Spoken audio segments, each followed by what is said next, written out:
Bless Squad, what's going on with y'all, man? It's your boy, Blessed Applesauce, here to bless y'all with another video today. And today I'm here to talk about the top 5 books that have absolutely changed my life. I started reading maybe about 2015, and I didn't read before. I used to hate reading when I was in school, grade school. They used to tell you, read this, read Aesop, read all these different fables, read all this Siddhartha and all this other garbage that I really had no interest in reading. But as I got into college and continued on and really started learning about money and finance and just what I wanted to accomplish in life, it opened my eyes up to actually wanting to read a book, because a lot of things that you need to learn are in books. So with that, there are a couple of books that have changed my life, and I want to share them with you. They're my top 5 books that every person should read if they want a different perspective on life. And I'm going to try to have the links down to the books in the description if you want to check them out. And also put in the comment section below your top 5 as well and what you would change to your top 5. So without further ado, let's get into it. My top 5 book selection. All right, so the first book I have here is The Case Against Education. This one is written by a guy named Bryan Caplan, and what he likes to do, I really enjoy a lot of his books. I've read a few of them after I read that one. And what he likes to do is take the counter argument to a lot of things that we in society just seem as common. And one thing that he took was the education. He believes education should be changed. Education is not very helpful to students and society. A lot of people are bored as they're going through K through 12. They're not really learning much. A lot of these skills can be applied differently. And what that did is really open my eyes to education itself. What can we do to change education? What can we do to make it better? Are we spending too much money in education? Are the products about mainly, I'm not going to go too deep into the book, but he basically makes the idea is education more of signaling, just getting a sticker or a stamp of approval or a degree to signal that you've been through all these hoops and ladders and completed all these obstacle courses, when at the end of the day you really didn't learn anything? Or are you actually coming out with a degree that actually shows that you've learned something in life? And he makes the argument that a lot of it is about signaling. It's about that you've jumped through all these hoops to show employers that you've actually did it. And he says what in this, when you have all this different signaling going on, what it creates is a society that hasn't really learned much and is just spending years and years and years on time where they're only learning 20% of information and 80% of it is just wasted time, where people are sleeping in class, where people are not interested in the subject, where people are just sleepwalking in their way through school and through college. And he uses a couple examples and a couple of ideas that he would do to change education as a whole, because clearly it's not working. And what that did is really open my eyes and question, okay, what am I learning in school? Am I really learning what I need to learn? Am I being signaled to, or is this stuff actually useful in my life? Like, when's the last time you've opened up a biology textbook and used it in real life? Like, really, have you, the Spanish courses or the French courses that you took in high school, are they useful? Have you used them in the daily life? Maybe not. Have you used the isosceles triangle to help you in life?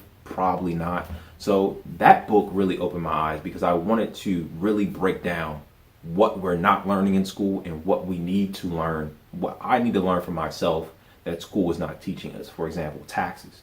We learn nothing about taxes, but we need it every year. Different finance things. And this is how I started diving deeper into finance. I also dabbled in communication. We don't learn communication skills. We don't learn how to debate people and understand different arguments and read people's body language. Things that would be very helpful for people to know, but school just does not tackle it all. And that was the book that really opened my eyes to that. I highly recommend y'all get that. It's top on the list. All right, the next one I have on here is The Creature of Jekyll Island by G. Edward Griffin. And this book is really cool for me. I'm just like a big finance guy. I like learning about finance. So this one is finance, history, and like a horror type story, whodunit story, all in one. So if you like any of those 3 genres, they're going to be very good for you, because the way this author was able to piece this story together as a whodunit, trying to figure out who did this and who did that throughout history, is very creative. And it also teaches you history and money at the same time as you're trying to figure out who done it. And the book is about the Federal Reserve, how the Federal Reserve, the current bank we have, came into existence, came into being, and who did it, who actually was the players, the power players, who was making these moves, why they were making these moves, and the history behind why these moves were made. The Federal Reserve is very connected to the world we live in today, the way our money flows, the way the dollar is valued, and how the government creates these different systems is through the Federal Reserve. So you really get a historic understanding of how it works. And I'm not going to spoil too much about the book, but I highly recommend it. It's super cool if you ever want to learn about money, if you ever want to learn deeper about economics. It teaches you how money is created, because money didn't come out of just thin air. It started with barter. It started with gold. When gold and silver started to become money, he talks to you about that process. And then he slowly transitions into how money slowly became paper. It became these receipts that would exchange for gold, and then it completely became paper. And he talks about how it completely transitioned to that point until we have the dollar that we have today, and then we have the Federal Reserve. So if you really want to learn money, and you want to learn history, and you want to learn how we got to this point, and kind of be able to predict the future of where we're headed next, that is definitely the book for you. That is my all-time favorite book. Forget The Case Against Education. This is my #1 favorite book of all time. Whenever someone asks me, what should I read about money, that's the book that I recommend.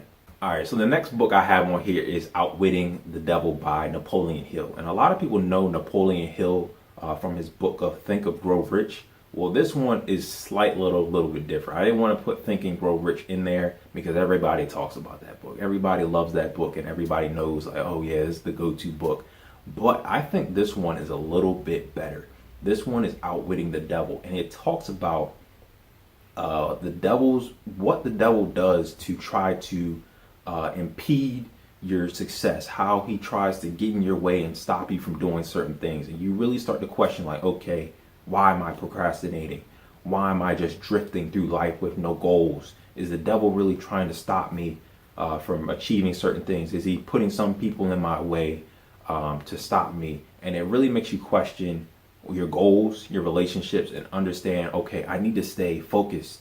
I need to have some goals. I need to think 10, 20 years down the line and figure out what I really need to do, and also motivate you on how to get there. Motivate you and shows you how to get there. Definitely a very motivational book, as well as helpful in achieving your goals.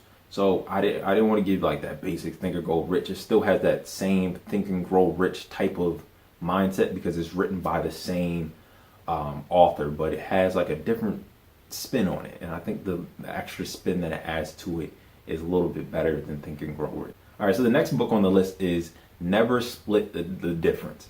And this one is purely about negotiation and sales. So I used to do sales for about 2 years. I did sales for about 2 years, and I really wanted to learn how to get good at sales because I was really poor. I almost got fired like my first couple of weeks because they were like, yeah, your numbers are like real low. You're like the worst one there. They were like, really pick it up. You're not selling. You're not encouraging people to buy anything. So I was like, whoa, hold up. I need this job.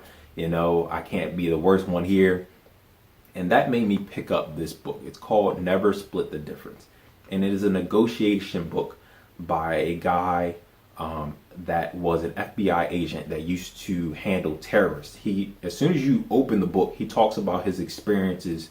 Like as soon as you jump in, it's like a movie almost. You jump in, and as soon you immediately open the book, and you feel like you're in the middle of like, I think he's in like Iraq negotiating with terrorists, like very beginning of the book.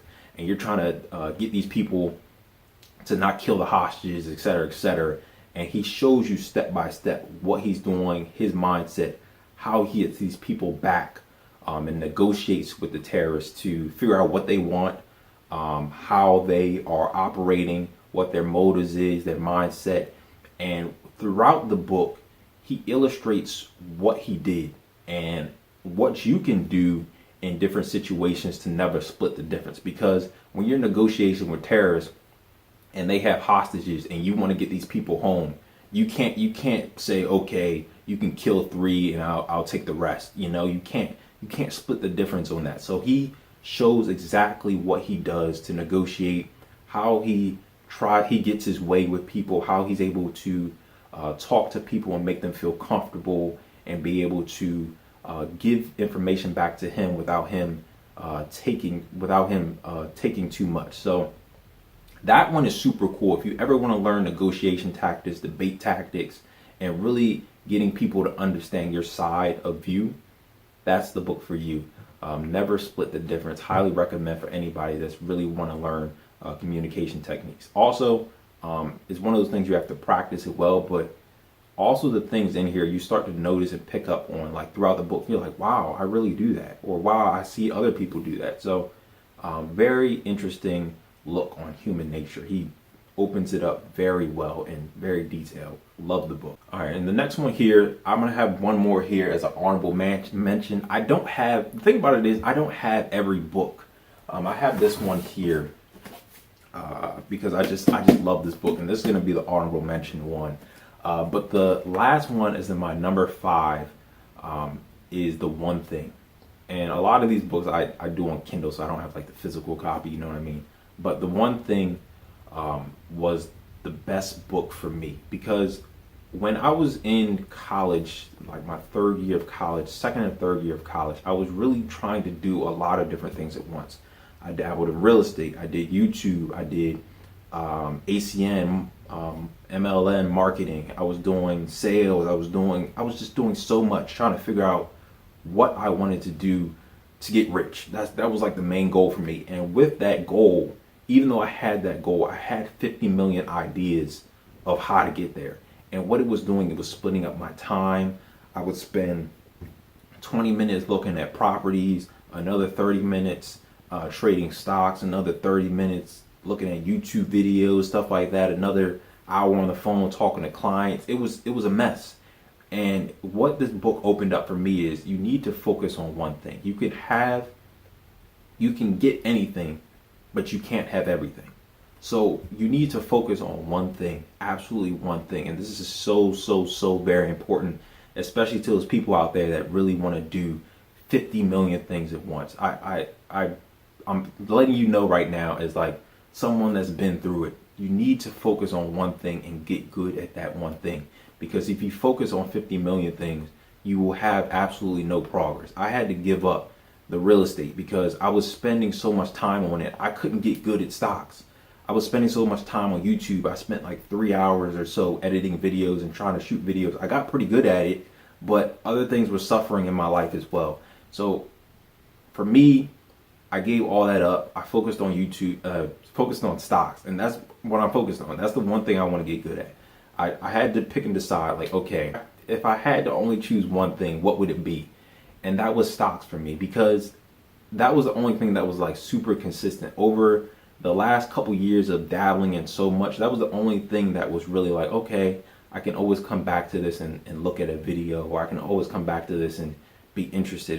Stocks always pique my interest over real estate, over YouTube, over all the other sales and everything I was doing. Stocks was that one thing that I was like, wow, I really like stocks. So what the book does is break down and ask you a series of questions to figure out what is your one thing, what you're good at, what you enjoy, what you like talking to your friends and family about, and ask you these questions to try to figure out what is that one thing you need to focus on, and shows you how to focus on that one thing so you can exponentially grow and build on that one thing.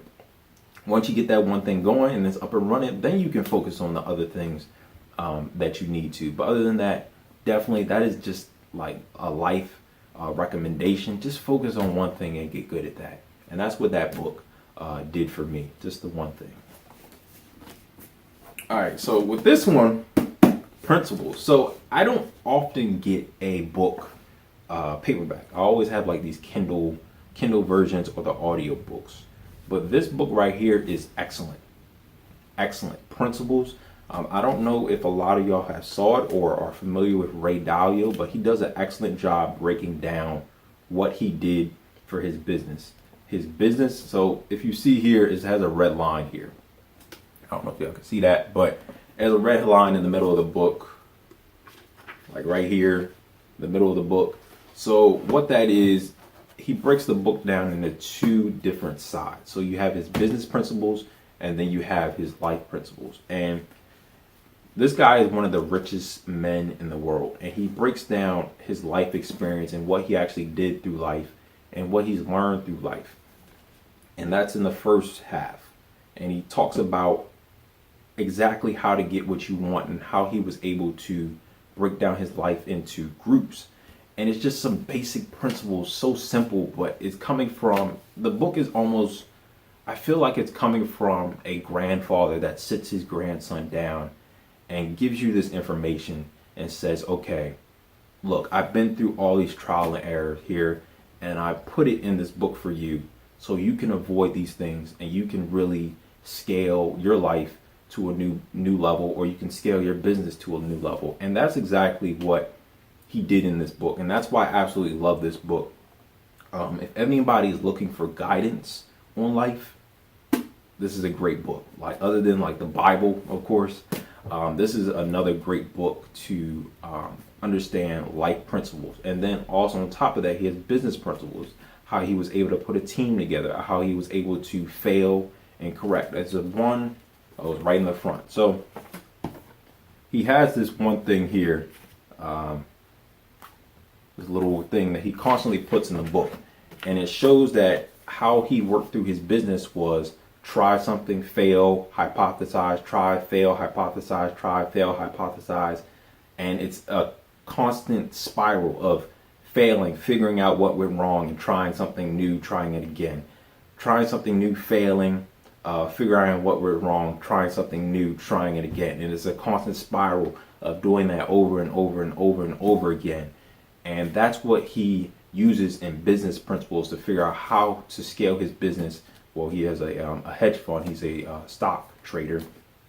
How to scale his business to new heights. And I absolutely love that. Love this book for that reason. This is the one book that I wrote a lot in. You can see my notes. I took a lot of notes in this book. I feel like on every page I was taking notes because there's so much. It's a wealth of knowledge in this book, and he breaks down so many notes in this book. Yeah, I wrote so much. I love this book, and I highly recommend this book for people that need life and business principles.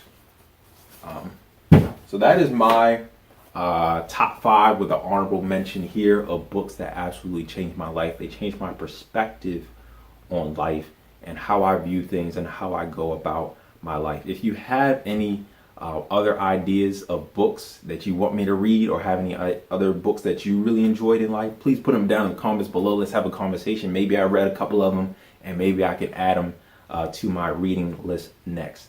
But make sure you spam a like on this video, spam the like button, and that's going to wrap it up for today. It's been your boy, Blessed Applesauce. Stay blessed, and I'm going to see you on the next one, man. Just to see tomorrow is a blessing. Stay prayed up is the message. Everything about a nigga blessed. Everything about a nigga blessed.